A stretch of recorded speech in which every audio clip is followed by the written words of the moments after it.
Good evening, everyone. As Laura mentioned, my name is Irene Quarshie, and I am a co-chair along with Rob tonight. It's our pleasure to serve as co-chairs, and we'd like to extend a warm welcome and thank you to all who have been sponsors for the 15th Humphrey Public Leadership Awards, and who give so generously to the School of Public Affairs. Many of you have consistently supported the school through this annual event and in countless other ways throughout the year. And you likely know, proceeds from tonight's event support scholarships for graduate students of public affairs who are passionate about making the world a better place. In the 15 years since its existence, the annual awards event has generated close to $1.5 million in scholarships for Humphrey School students.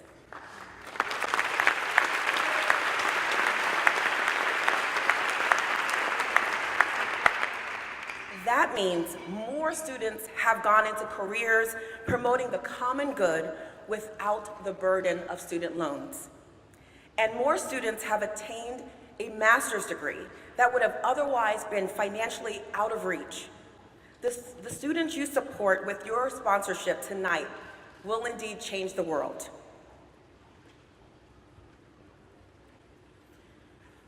As members of the Humphrey School Dean's Advisory Council, we're proud of the Humphrey School's focus on hope, opportunity, and inclusion, in supporting institutions of democracy and civic life, and most importantly, preparing students to go into the world and lead.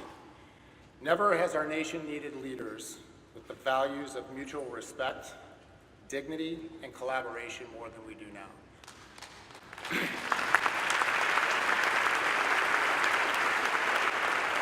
And those traits are consistent with the vision of Hubert Humphrey and of Walter Mondale for how we should all engage in the public square. I commend all of this year's award recipients and thank you for devoting your work to helping to strengthen our communities by empowering people, building coalitions, and developing capacity of local institutions within communities in Minnesota and around the globe. Congratulations to you all.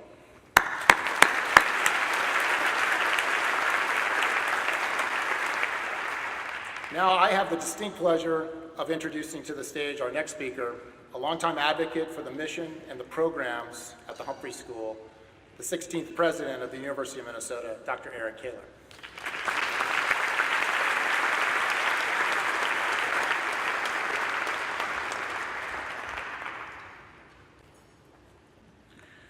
Thank you, Rob, and a big official welcome to Dean Bloomberg. We are excited.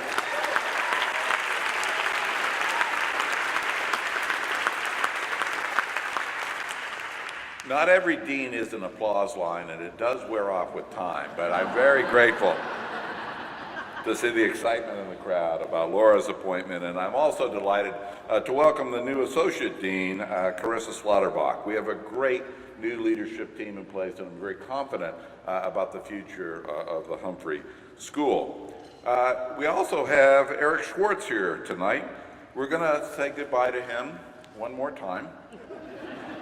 Rumors of his departure are apparently overstated, but Eric, we're delighted to have you back. I know you're finding your way around Refugees International, and you're going to do incredibly important work there. We're very proud of what you've done here and very excited about what you're going to do there. Thank you for being with us tonight.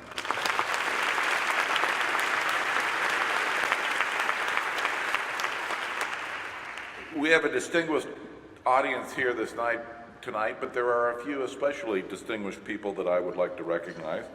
State Senator Scott Dibble is here. The Chief Judge of U.S. District Court, the Chair of the Humphrey School Advisory Council, Jack Tunheim, is here. And two of my bosses, Peggy Lucas and Abdul Amari, are here. And if you count my wife, Karen Kaler, three of my bosses are here. And also welcome Kathy Schmidlkoffer, the President and CEO of the University of Minnesota Foundation. Thank you all for being here.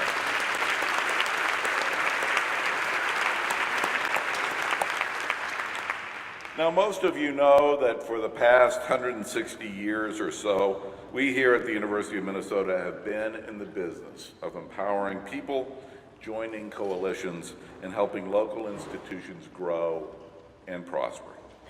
And we can all take lessons in these endeavors from tonight's public leadership honorees. There's Linda Thomas Greenfield, whose 3 decades of work have helped promote groundbreaking global engagement. As the former Assistant Secretary of State for African Affairs, I'm sure Linda would be delighted to know that tonight we have about 25 Mandela Washington Fellows from a dozen African nations in residence this summer in our very successful Hubert Humphrey School project to develop global leaders. And we have 18 students from our Junior Summer Institute.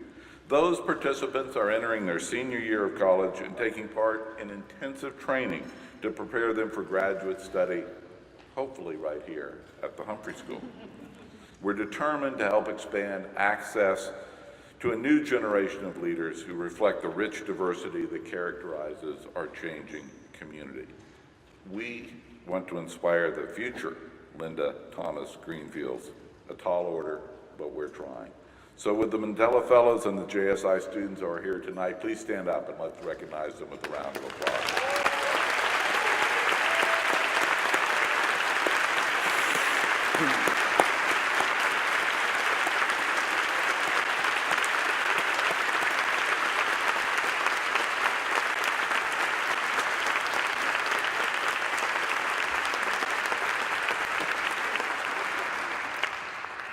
That's exactly what the future looks like.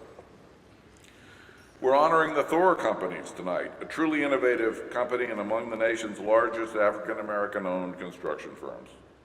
Thor, under the leadership of founder and chairman Richard Copeland and CEO Ravi Norman, doesn't just build stadiums or convention centers.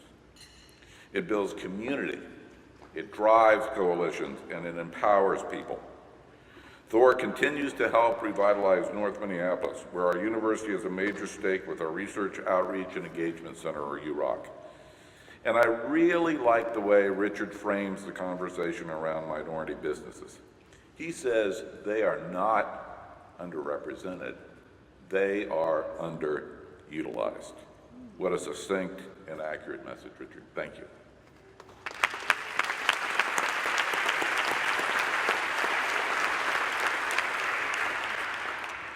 We are also honoring Tom Swain tonight, our ageless icon of active citizen leadership who spent nearly a century. He will be 96 years old on July the 4th.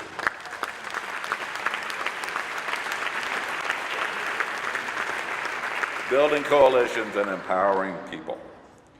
For example, Tom, with the help of many of his friends and admirers, funded the Swain Fellowship here at the Humphrey School for mid-career students, and he annually and diligently meets with them to hear their stories and tell a few of his own.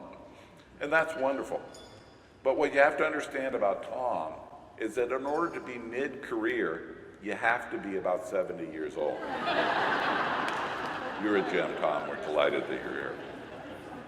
And finally, we recognize tonight Monica Meyer, a Humphrey School alum whose work with Outfront Minnesota has profoundly empowered our entire LGBTQ community. When it comes to coalitions and developing local institutions, I need only to point to her leadership with others in the historic defeat of the constitutional amendment to limit the freedom to marry. That's what I call leadership, and that's what courage looks like.